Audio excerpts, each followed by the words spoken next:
But from Singapore's point of view, we hope that somehow or other Hong Kong will work through its problems. That means Hong Kong is supposed to pass a national security law, and we think it's better for Hong Kong and better for the region and Singapore. I would say three things. One, stabilize your relations with China, because for the rest of Asia, we depend on stable US-China relations in order for us to have a secure, predictable environment in which we can make a living and live.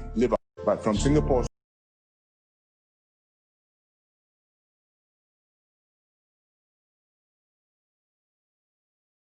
Now, in the United States, the new law in China that deals with Hong Kong is somewhat controversial. Obviously, we've imposed some sanctions and other things, and the Secretary of State's been outspoken about it. What is the general reaction in Singapore or in Asia to what's happening in Hong Kong now? Well, we watch what's happening in Hong Kong with concern. In fact, we've been watching it with concern for some time because Hong Kong's had a difficult time over these last several years. It's a deeply divided society. It's had demonstrations which are bitter and protracted and increasingly with a violent tinge to them. It has an obligation to pass a national security law. That means Hong Kong is supposed to pass a national security law under the basic law, which is their constitution, which they have not been able to do. And looking at the way things were trending over the last few years, it was quite clear that this could not continue indefinitely and certainly could not last for the rest of the now 27 more years of one country, two systems. So the Chinese have now decided, well, if you are not going to pass a national security law, we, the National People's Congress in Beijing, will pass it on your behalf. And they've said that it complies with one country, two systems. In Hong Kong, the reaction has been split. Some people support it, the administration supports it. A significant part of the population have different views, but it's done.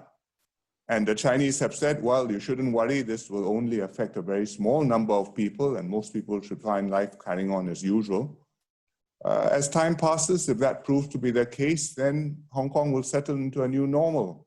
We hope so. But at the same time, this move has triggered counter responses, most notably amongst Americans in America and also in Britain, because Britain was the party to the joint declaration. And I'm sure the Chinese must have calculated that and decided that they had to do this regardless. It's most unfortunate because already there's enough menu of complications between the US and China's bilateral relationship, and this only makes things worse. But from Singapore's point of view, we hope that somehow or other Hong Kong will work through its problems, and we think it's better for Hong Kong and better for the region and Singapore if Hong Kong is stable and calm and prosperous and able to play the role which it used to play, helping China to grow and to prosper as well. Has an obligation to pass a national security law. That means Hong Kong is supposed to pass a national security law.